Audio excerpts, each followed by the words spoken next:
Buenas noches, ¿cómo les va? Comienza la entrevista aquí en Canal 5 Noticias. Hoy nuestro invitado es un hombre de formación militar, viene de la Academia Militar y ahora es senador de la República. Miren. El senador Guido Manini Ríos Estrata nació en Montevideo en 1958. Estudió en el Liceo Francés de Montevideo e ingresó al Liceo Militar General Artigas en 1973. 2 años más tarde se alistó en la Escuela Militar, de donde egresó en 1978 con el grado de alférez. Al margen de su actividad y formación militar, se recibió de licenciado en Historia en 2010 en la Universidad Católica de Uruguay. Proviene de una familia de tradición colorada y riverista. Su abuelo, Pedro, fue diputado, senador, ministro del Interior, de Hacienda y canciller. Su padre, Alberto Manini Ríos, fue electo diputado por la Unión Demócrata Reformista en las elecciones de 1958. En 1987 se casó con Irene Moreira, actual ministra de Vivienda. Tiene 2 hijos, Micaela y Bruno. No pudo asistir al parto de su hija mayor porque estaba en una misión en Irán. Ejerció el cargo de comandante en jefe del ejército entre 2015 y 2019, año en que fue cesado en sus funciones por el presidente Tabaré Vázquez.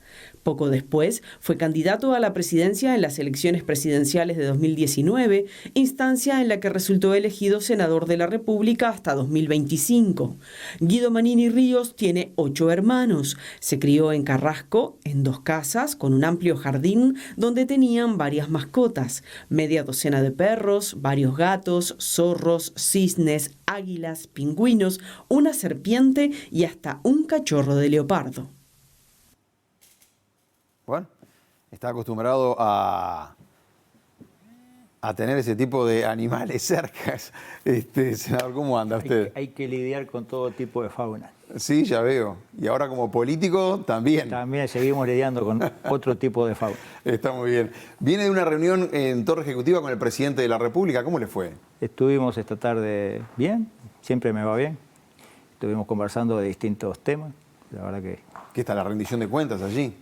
Fue uno de los temas. Hablamos también de mi ida reciente a Brasil. Estuve transmitiendo algunos conceptos, algunas cosas que yo conversé allá en Brasil. Estuvimos hablando de distintos temas, la verdad que muy variado durante un buen rato. A ver, para ver si nos puede adelantar algo, contar algo de lo que fue la reunión con el presidente, que usted estaba ahí en la Torre Ejecutiva y estaban todos los periodistas también. El viaje a Brasil, ya nos vamos a meter en eso, rendición de cuentas. Usted había presentado una serie de medidas por el tema seguridad, por ejemplo. Al final, ¿les llevaron alguna? ¿Cómo fue eso? Porque ese paquete de medidas que ustedes presentaron, Cabildo Abierto, siempre quedó en ese documento a sobre cerrado. Sí, las medidas de seguridad recogen parte de lo que nosotros hemos propuesto en nuestro programa de gobierno. Yo lo he hablado en su momento con el entonces ministro Larrañaga y con el actual ministro Heber también, una vez que asumió. Cabildo tiene alguna visión de tema seguridad que simplemente se lo hemos presentado como un aporte. Entiendo que se está trabajando en la dirección de esos aportes que nosotros hacemos. Nosotros tal vez tengamos alguna visión diferente en cuanto a la presencia policial más efectiva en los barrios. ¿Ustedes quieren más presencia policial en los barrios? Yo creo, nosotros entendemos siempre entendimos que las comisarías de barrio y las comisarías de campaña tienen que tener más efectivos que los que tienen hoy, como tenían antes. Esos fueron retirados o alejados de la población en los periodos frente amplistas, en los cuales se aplicó un concepto de centralizar más a retaguardia, digamos, a la gente y a la policía, y eso ha generado a veces una pérdida de contacto con el vecino.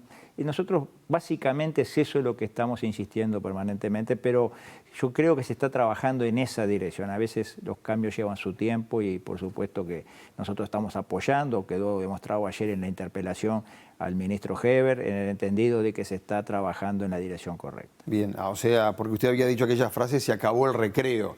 ¿Qué significaba bien para usted esa frase? ¿Que era pasar a mano dura con los delincuentes? Pero no solo se refería a los delincuentes, sino también a la desprolijidad administrativa, al de gastar sin rendirle cuentas a nadie, a planes antojadizos, a violaciones al Tribunal de Cuentas, a tanta cosa que eran características de los periodos anteriores y que se está tratando de corregir. Yo diría que se está tratando de acabar el recreo en estos momentos, son procesos que llevan su tiempo, no se termina una cosa, un proceso de deterioro que llevó años, no se cambia en un mes ni en un año, se cambia en un periodo relativamente largo de tiempo, más largo de lo que nosotros quisiéramos. Senador, habló de colonización con el presidente de la República. Le cuento rápido a la audiencia, en el Parlamento se está debatiendo la rendición de cuentas.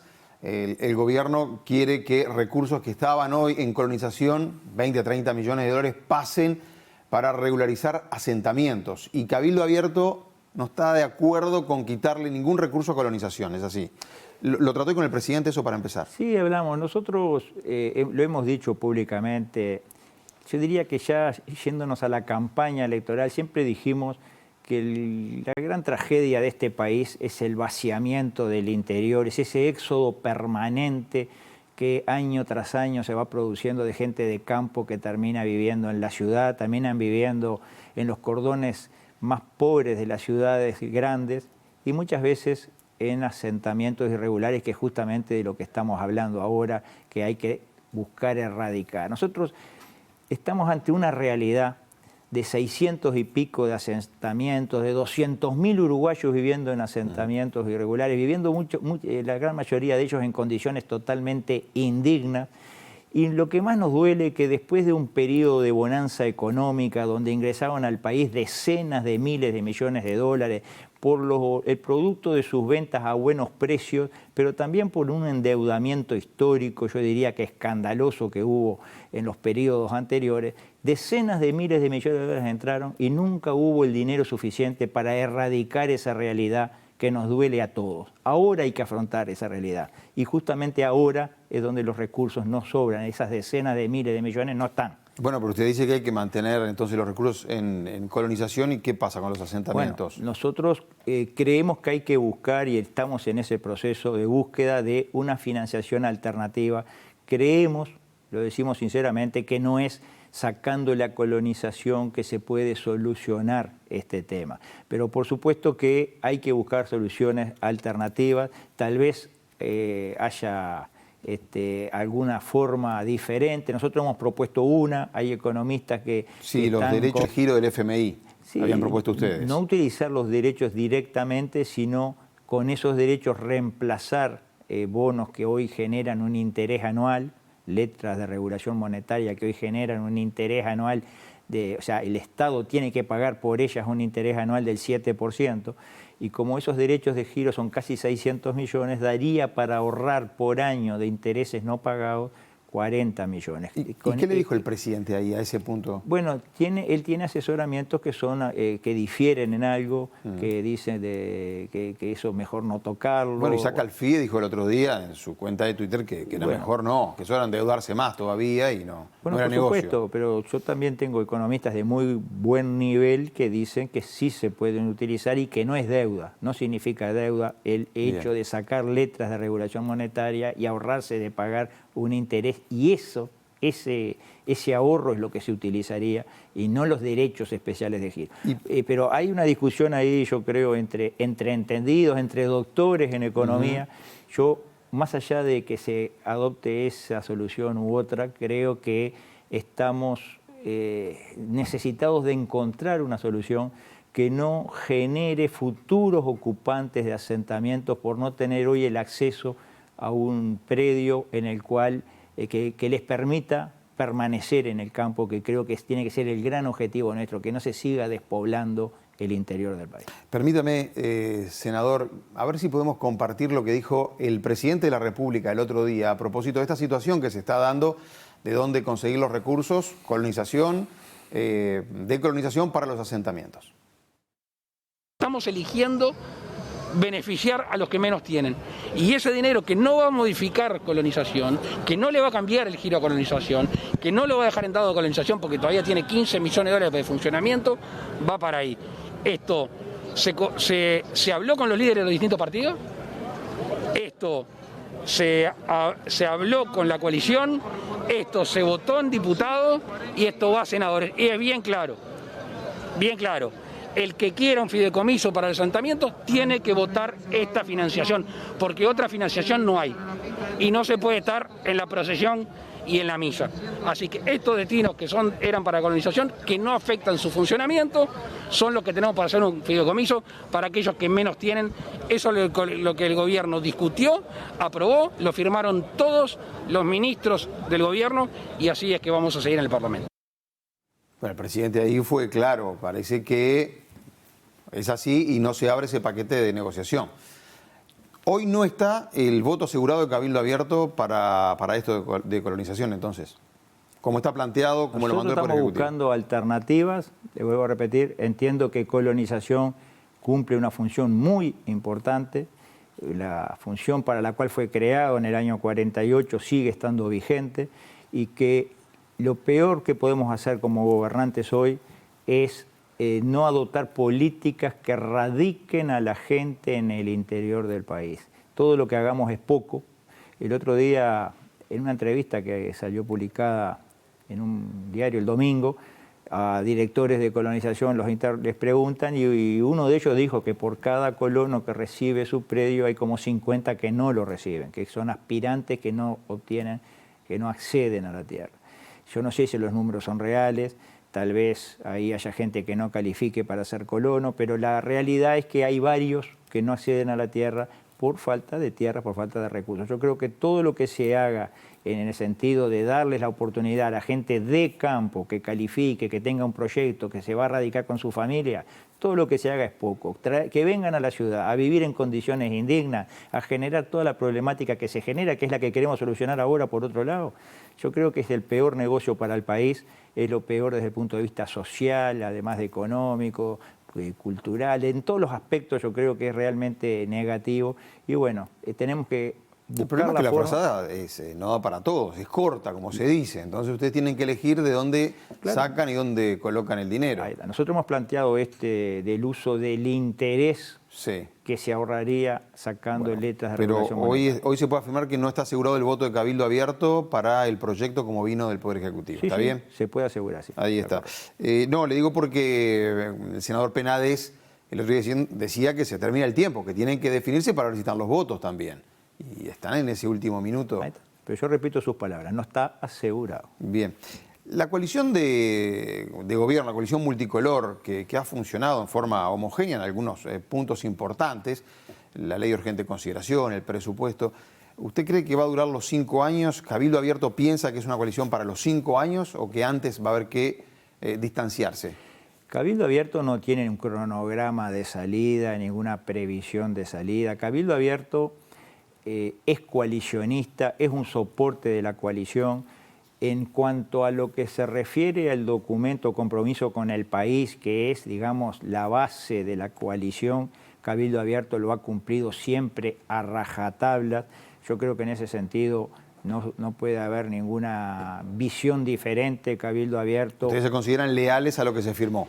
Nosotros estamos cumpliendo a rajatabla, estamos apoyando las grandes leyes del gobierno, por supuesto siempre proponiendo los cambios que entendemos necesarios, solicitando sacar tal o cual artículo porque está en contra de nuestra visión, aceptando algunos, porque todo esto es negociación, a veces se hace lo que nosotros pedimos, a veces no, pero de todas maneras tratando de aportar, introducir nuevos artículos, así lo hemos hecho con la ley de urgente consideración, con la ley de presupuesto, lo estamos haciendo ahora en la rendición de cuentas y lo vamos a hacer en las leyes principales. Bueno, pues se puede decir que políticamente también Cabildo Abierto marca su perfil. Por eso la pregunta inicial es si ustedes piensan en la coalición de 5 años o al año 3, 4 dicen nos tenemos que retirar nosotros para seguir nuestro camino.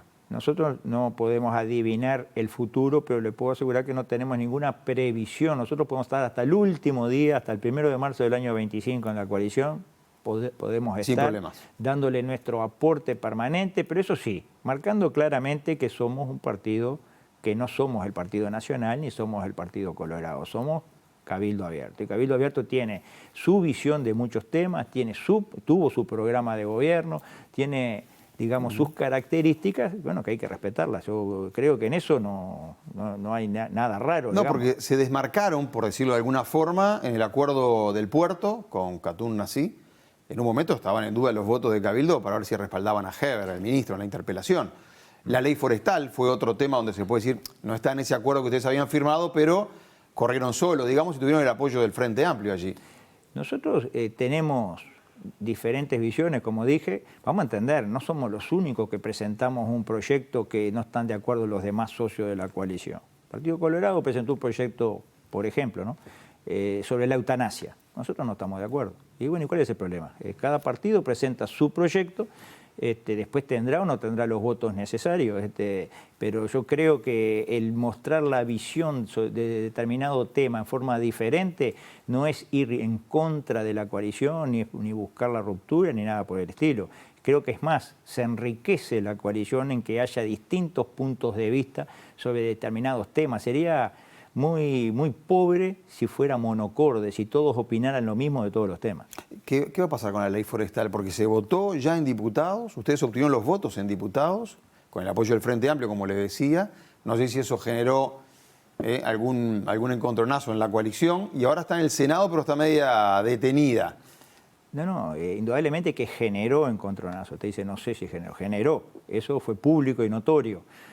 Yo lo que digo, y recorriendo el país, mire, estuve el fin de semana, no este último porque no estaba en el país, el anterior estuve en Río Negro, el anterior estuve en Soriano, recorriendo el interior del país, de esos departamentos, y ver forestados, predios, campos que siempre fueron campos trigueros, campos sojeros, campos de tambos, campos donde había un casco de establecimiento cada un par de kilómetros, donde había vida, donde había gente, y hoy ver inmensos bosques verdes, realmente yo creo que eso no lo debemos admitir. Nosotros no estamos en contra de la actividad forestal, queremos que se siga forestando en los predios de prioridad forestal, pero no que se planten esos campos, los mejores campos del país, como se están plantando hoy. Que haya agricultura, no árboles. En la Vuelta de Cardona, usted ve campos que fueron maizales toda la vida, hoy son bosques de eucalipto. Yo creo, al país realmente eso le sirve. Seguramente a alguien le sirve porque por algo se planta, pero al país eso le sirve, que se plante Colonia, Soriano, Río Negro, Flores, San José, las mejores tierras del país que se transforman en bosques de eucalipto. Hay 2 millones de hectáreas de prioridad forestal en otros lugares. Mire, que se plante en otros lugares. Está bien. Hay un tema también de porcentajes en la discusión. El senador Sebastián da Silva es del Partido Nacional. Había hecho algunos comentarios precisamente al respecto. ¿Se puede alcanzar un acuerdo ahora en el Senado o ustedes están firmes, ya lo tienen el voto de la primera Cámara? Mire, a nosotros nos gustaría alcanzar un acuerdo y que en el Senado se vote por unanimidad. Nos gustaría y vamos a hacer lo posible por eso. No perdiendo la esencia. Y la esencia del proyecto es que no se permita más plantar los campos que son de altísimo índice colonial, que fueron siempre campos agrícolas, campos tamberos, que fueron campos para otras actividades. No plantándose eso, se puede perfectamente conversar el tema del límite que se puso, el porcentaje que se puso de plantación, se puede conversar cualquier otro aspecto del proyecto de ley, pero la esencia, que aparte yo creo que estamos hablando desde el sentido común, no estamos hablando... El presidente de la República dijo que vetaba la ley si se aprobaba en el Senado como se aprobó en diputados, que la vetaba. Nosotros podemos hacer los cambios necesarios para que haya unanimidad y no sea necesario llegar a ese extremo. Yo creo que manteniendo la esencia del proyecto, que es que no se planten los mejores campos del país de eucalipto, el resto es todo conversable. ¿Y lo habló con la calle Pou ahora eso de nuevo? No, hoy no lo hemos hablado. Hoy no. En alguna oportunidad se ha hablado, pero hoy no. ¿Cómo le fue en el viaje a Brasil? Porque estuvo sondeando el tema del apoyo de Brasil al Tratado de Libre Comercio Uruguay con China. ¿Apoyarán los brasileños? Porque veo que a veces le meten el infelizmente y sí, es que queda ahí. Yo fui a Brasilia invitado para una actividad académica de un instituto y aprovechando la oportunidad fui recibido por el vicepresidente Mourão, por algunos senadores muy importantes, referentes, como el senador Heinze de Río Grande do Sul o la senadora Katia Abreu, que es la presidenta de la Comisión de Asuntos Internacionales del Senado. Yo le diría que hablando con todos, en general, ninguno salió con los tapones en alto, no, ustedes no pueden hacer esto, ¿no? El concepto es, bueno, Uruguay puede buscar su camino, pero indudablemente, sobrevolando, uno dice, bueno, habrá que tener, digamos, cierta consideración en algún aspecto, en algún sector que no les pegue directamente a nuestros socios en el Mercosur. Pero yo creo que en general el ambiente es de comprensión de la realidad de Uruguay. El propio Brasil está pidiendo flexibilización al Mercosur, está pidiendo bajar aranceles. ¿El vicepresidente le fue por ese lado también, el vicepresidente de Brasil? Sí. Digamos, no percibí una oposición ni algo que uno diga, bueno, estos van a salir con el infelizmente. No lo percibí. Creo que hay en ese sentido una mente abierta, una mente de repensar el Mercosur que realmente le sirva a todos. Brasil también está con su visión a veces crítica del Mercosur. Hemos visto en estos días algunas declaraciones del ministro Guedes que fueron bastante duras. Yo creo que los cambios en el Mercosur inexorablemente se van a producir en un tiempo no muy lejano. Senador, ¿le servía, estaba pensando en materia de comunicación también, reunirse con el vicepresidente de Brasil, Hamilton Mourão, ¿no? General también él? Sí. Le pregunto si le servía a usted en el sentido, vio que en Uruguay el Frente Amplio en particular es muy crítico de los militares.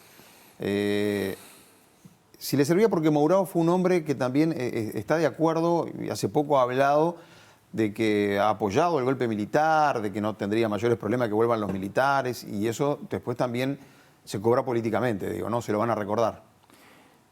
Mourão es mi amigo, si me sirve o no me sirve, no me interesa. Yo me invitó a almorzar con él, a una entrevista, participé, es el vicepresidente de Brasil, ni más ni menos, era hasta esas horas el presidente en ejercicio, porque Bolsonaro estaba en Nueva York. Quiero decir que no toma en cuenta usted los otros aspectos, digamos. Los otros aspectos, no, realmente no me interesa. Es un amigo que me invitó a una reunión, creo que fue muy importante, que hoy, el país hoy por hoy se mide, tiene que cuidar sus intereses y no esas cosas de si estará bien o estará mal hablar con fulano o con mengano. Si hay que hablar con quien sea que esté en las antípodas de lo que uno piensa o con alguien que coincida totalmente con lo que uno piensa, eso es irrelevante en cuanto a los intereses del país. Hay que ir por los intereses del país. Creo que hablamos de mucho más cosas que el TLC con China. Hablamos de la infraestructura que se va a realizar entre los dos países. La hidrovía de las lagunas, como le llaman, de la Laguna Merina y la Laguna de los Patos, es una realidad que se va a concretar. Es decir, después de muchos años de hablarse, se va a cumplir en diciembre 60 años desde que los presidentes Goulart y Aedo anunciaron esa hidrovía. Bueno, 60 años después va a ser una realidad y se va a anunciar la concreción. De acá a un par de años va a existir esa hidrovía que yo creo que le va a servir a muchísima gente, sobre todo del noreste de nuestro país, a productores, le va a servir a mucho. Sabe que nos quedan unos minutos nada más, pasa rápido la hora. Y yo quería preguntarle también, ustedes habían presentado un proyecto en el Parlamento para resarcir a las víctimas en los años 60, 70, pero las víctimas de este lado, digamos, o sea, las que fueron víctimas de los Tupamaros, de otros movimientos que estaban en aquellos años. ¿En qué quedó? Resarcir económicamente, ¿en qué quedó ese proyecto? Sí, ese proyecto fue presentado en diciembre, está en la Comisión de Constitución y Legislación. Hay como 30 proyectos, está muy demorado, pero va a salir seguramente, creo que va a estar el apoyo político. Ese proyecto va más que por la reparación económica, que es lo que algunos piensan. Vamos a entender, son unas decenas los hijos y familiares de gente que fue víctima de las organizaciones armadas de los años 60 y 70. Yo le pongo un ejemplo. El hijo de Gaudencio Núñez, uno de los 4 soldados asesinados en el Chip, en mayo del 72. En mayo del 72. Se llama Eulalio Núñez, vive en Artigas y vive en condiciones de extrema pobreza. Los asesinos de su padre están cobrando hace 15 años pensiones del Estado. Él, que es hijo del asesinado, está en la extrema pobreza sin ningún tipo de pensión. Yo creo que eso es justicia. Y como él hay unas decenas, no son tantos, pero sobre todo nuestro proyecto va por el lado de la justicia histórica. Queremos que se reivindiquen los hechos, o sea, que se conozcan los hechos completamente y no que se conozca la historia parcializada. Para eso habría que cambiar también los libros de historia, digamos, en los liceos. Sí, o sea, si la historia reciente si los libros no cuentan la historia como fue y cuentan media historia, creo que hay que cambiarla, no por esta ley, hay que cambiarla sin ley, es un tema educativo. Yo quiero que en la cárcel, la llamada cárcel del pueblo, ahí que funcionaba en la calle Juan Polié, donde tuvieron en condiciones inhumanas a Ulises Pereira Rebelbel y Carlos Frick Davis, que aparecieron también en mayo del 72, fueron liberados por las Fuerzas Armadas. Quiero que ahí haya una placa que diga, acá estuvieron secuestrados durante 1 año y pico en condiciones inhumanas, fulano y mengano. Esa es la verdadera memoria, ¿no? Entonces queremos que la historia esté completa. Ese es el espíritu. ¿No genera más el enfrentamiento, dice usted? Bueno, es contar la historia completa. ¿Por qué tiene que generar? Nosotros somos partidarios de mirar para adelante, de no estar empantanados y con un freno de mano por la historia llamada reciente, que ya lleva 50 años, no es tan reciente. Somos partidarios de dar vuelta a esa página, pero si se quiere seguir hablando del pasado, porque hay gente que está emperrada en seguir hablando de hace 50 años, bueno, vamos a hablar de la historia completa. Bueno, entiendo su posición y le hago la pregunta también por las otras víctimas. Hay mucha gente que sigue desaparecida, fueron víctimas o de los militares, terrorismo de Estado. ¿Usted cree que que algún otro militar hoy puede llegar a dar alguna información que sirva para dar con el paradero de esta gente? Le voy a decir, mire, no sé, ni creo ni dejo de creer, ojalá apareciera información que arrojara luz en ese tema, ojalá.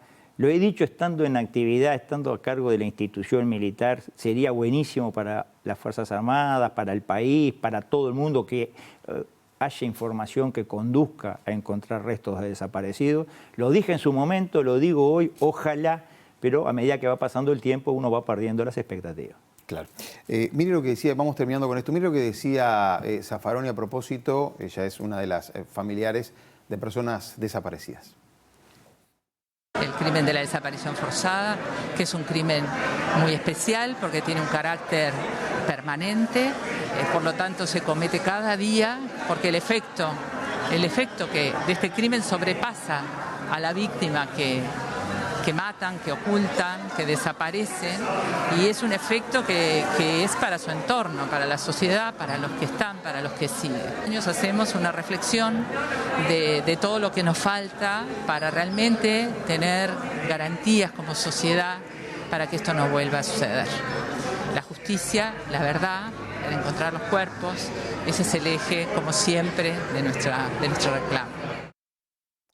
Senador, ¿cree que se va a poder terminar algún día con este tema? Y vuelvo a repetir lo que le acabo de decir. Ojalá aparezca información que conduzca a llegar a encontrar desaparecidos. Ojalá, y lo digo con total sinceridad, pero el tiempo va pasando y cada vez pareciera ser más difícil que esa información. Pero la información, usted fue comandante del ejército, la información no está en ningún lado, solo la tiene alguien, no está eso documentado en ningún lado. No sabría contestarle, la verdad que se han hecho todos los esfuerzos posibles y se ha llegado a lo que se ha llegado, más de eso no se ha avanzado, ojalá.